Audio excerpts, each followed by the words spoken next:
You're running, yeah? So, it's running. So, the first question, as I speak to you in the email, is your consideration of historical memory and social memory and the role of archives in contemporary society. Yeah. So in 91, I was very astonished that everybody opposed the idea to go to war with Iraq and Germany. The resistance was spontaneous, and also people who usually would support American policy or so, in this case they were understanding the protesters. And the first thing is that the main protesters were born in the last 20, 30 years, so they probably did not even know the exact dates of the Second World War. But this experience that war is something terrible, and you can still see the impact of the war in the streets of Berlin, or nearly in every German city. This is perhaps a kind of living archive. You can see that what the war has destroyed and how many buildings, if you compare it to Great Britain, France, Italy, or whatever, how many buildings are new and are just somehow provisionally making up for the losses of the war. So I came to this astonishing opinion that historical memory is not identical. It has not too much to do with archives only. Archives feed in a very complicated way into the discourse, and the discourse perhaps becomes part of the collective memory or so. But probably not explicit archives, but more implicit archives, like family history, that everybody remembers a dead grandmother, a starving mother or whatever, who had a bad time in 45 or so. This somehow is deeply stored in German collective memory, I would say. I have to guess, of course. You can't prove these things or so.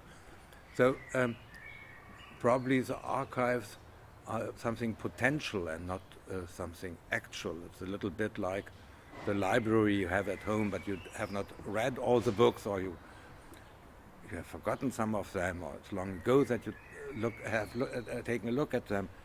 So probably they are potential. They have this option that you can open one, and they are already a kind of collection. There's already a reason why one book is in your library and another not. These reasons can be different.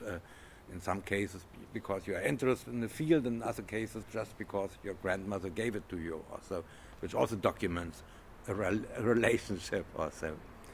So in my field, in filmmaking, the weird thing is that many things are preserved. Also footage which companies have shot, promotional videos or films, and mostly they are in a terrible shape, and till now there's no solution. So think that the Cinémathèque Française is a very important place. They hardly have, perhaps have the money to restore the copies by Bresson or by Cocteau, because famous companies like Yves Saint Laurent gives them money to do it, but they never have the money to restore or to keep in order the work of important filmmakers. Perhaps not even Renoir is preserved in an adequate way. And I also have the problem that after 20, 30 years, some of my film copies and film negatives are already decaying, and there's no way to find the means to digitalize them in an appropriate way or so. So I don't want to complain about it. It's just the problem that there's a huge hierarchy at work. So in the case of paintings or sculptures, when they're older than 100 years and belong to the canon, then there's no doubt that archives, at least in Central Europe, will take care of them and preserve them orderly. In other cases, that's not the case. So it's always very much a question what the society thinks should be preserved and should be stored and should be remembered, and those are quite intricate ways.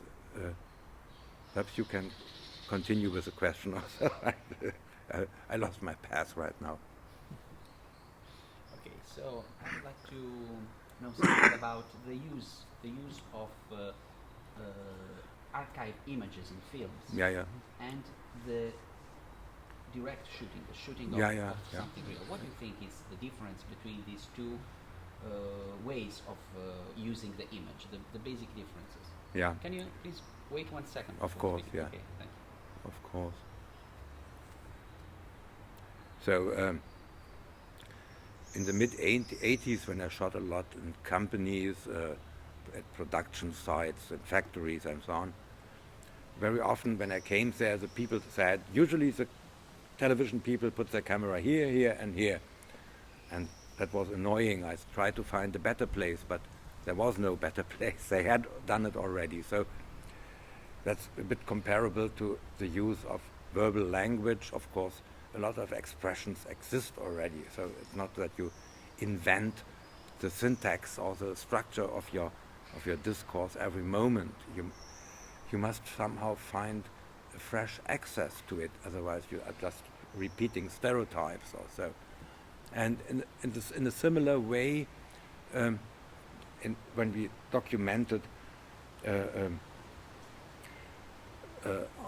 armory, so-called smart weapons, in the beginning of the century, in the first 3 years of between 2000 and 2003, very often I had to film something in a company, but I was aware that it was not really filming. It was just a way of copying it with a camera also. I didn't add something new to it. And in other cases, I took the already pre-existing archival footage to document it, all the stuff which is generated in computers, for instance. And in this sense, those are these, in the microscopic field, it's very difficult, and it's very difficult to find the difference between self-produced and pre-recorded images. If it comes to bigger events, let's say 20 years ago, the end of the wall and the end of the East Bloc and the end of the two Germanys. So when I was in Berlin in those days, and I don't know how many thousand cameras came to Berlin and documented everything, and I didn't know what to shoot. I felt so ashamed. I thought, I'm a documentarist, and such an event occurs, and I don't know what to film. I think everything must be copied already, and everything is recorded, whatever happens, which is of course not true. Usually, recently I saw a work by a man from East Germany who had filmed all these meetings before November 9th, where people were debating what should be the future of the GDR, should we be an independent state and so on. And you saw this mode of transition which nearly unconsciously changed them, and this was a huge document. In retrospect, I know that many things could have been filmed by me, because you would get a different access to them. So very often pre-existing historical footage comes from a very official point of view, but sometimes some aspects were overlooked. You can contextualize them differently. You can read them differently than they offer themselves to be read or beg to be read. And then, of course, this can mean a lot. So some years ago, I went back to some footage which is quite well known already. Alain Resnais has used it in Nuit et Brouillard, Night and Fog. This is probably the only image of a deportation of Jews on a train platform, on a train station platform, which was shot in Westerbork, and the head of this German camp in the Netherlands, he asked one of the inmates, ask is not the right word, he commissioned this film, and one of the inmates, Rudolf Breslauer, filmed it, and very often one uses this clip for any context, and it is really worth looking at the entire footage of it, which consists in 90 minutes, some 90 minutes, and perhaps some 45 are very interesting, and you can read them totally differently, because they give you, they show you the victims of the Holocaust, not only as victims. You see them in their everyday aspects, in their normality, and you can align them to images from other people from the 30s and 40s which you have in mind. And usually you only see them as victims. They are already excluded from our society by being victimized again and again by repeating, showing this footage. That's just to give you an example that sometimes pre-existing material can offer a different lecture.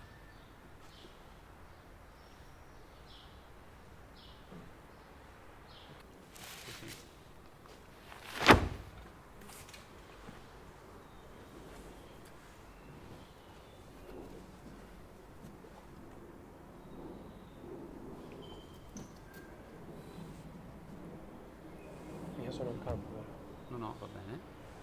Okay, so yeah.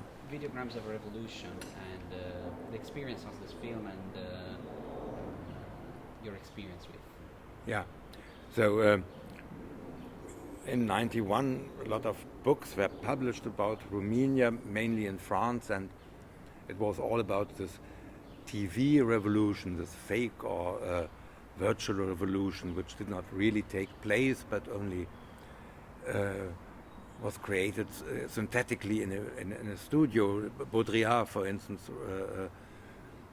got a lot of mileage out of it, and I became interested in these aspects, and met Andrei Ujică, who was an expatriate from Romania, and we went to Romania and to look at the pre-existing footage. And the astonishing thing was that first of all we saw that if some 100,000 people on the 22nd of December know they have to go on the streets today, as they did recently in Cairo, this means that is a revolution. It's not a fake revolution. Otherwise, what could it be a revolution then that 100,000 of people know at the same moment what they have to do? They sense that there's a crack in power and that they can change things. They will not turn out the way they imagine them, but they understand that is the moment, the historical moment. And the other astonishing thing was that very, very many moments were documented.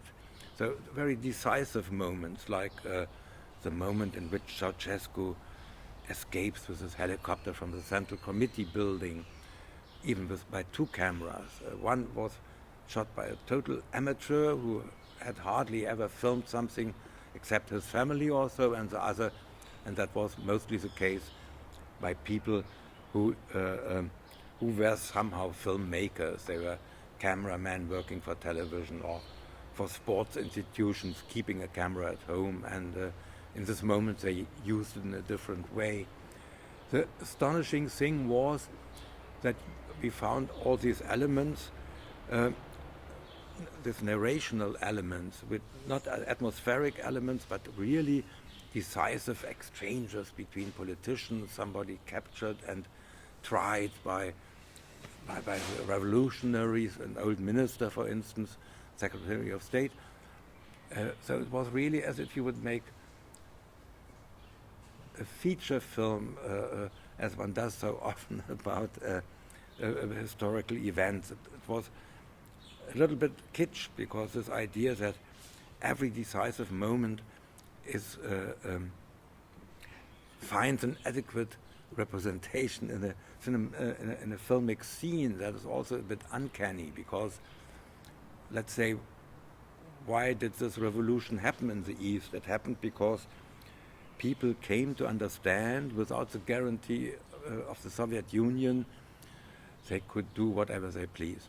They could join the West also, but they didn't know it. It was just an unconscious feeling. Nobody has ever said in a debate, I think we can change things, the Soviet Union will not intervene anymore. So that is not filmed, so not everything is filmed. Many things happen which are not a cinematographic scene, but there, because the power was in such a crisis, we have this unique scene that over 6 hours the head of the Securitate, the Secret Service, and the head of the army are sitting there and taking phone calls and communicating with their units, and the camera is present, which you would never could do in a normal state. Only in this state of crisis it's possible.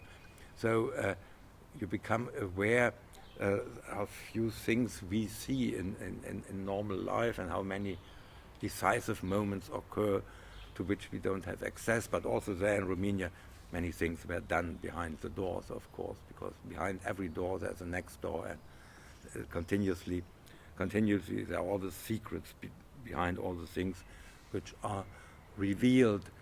I think that today it would be less interesting to make to reconstruct such an event out of found footage. In those days it was very rare, and there were not many cameras in Romania. Today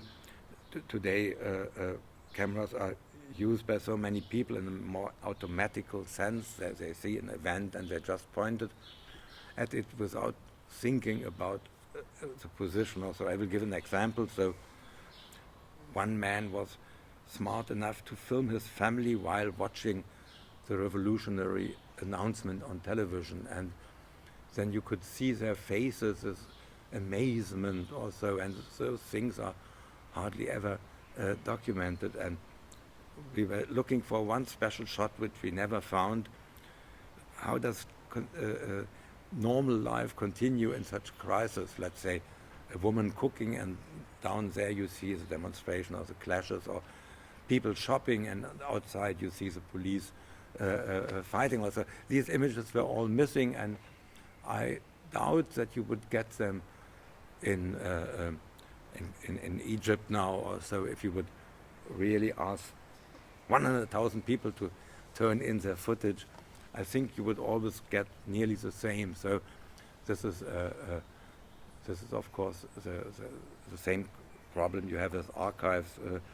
Who makes the selection? Who has a reason to document something? And why is it stored, and so on? Yeah. Perhaps you have other questions also. Well, I think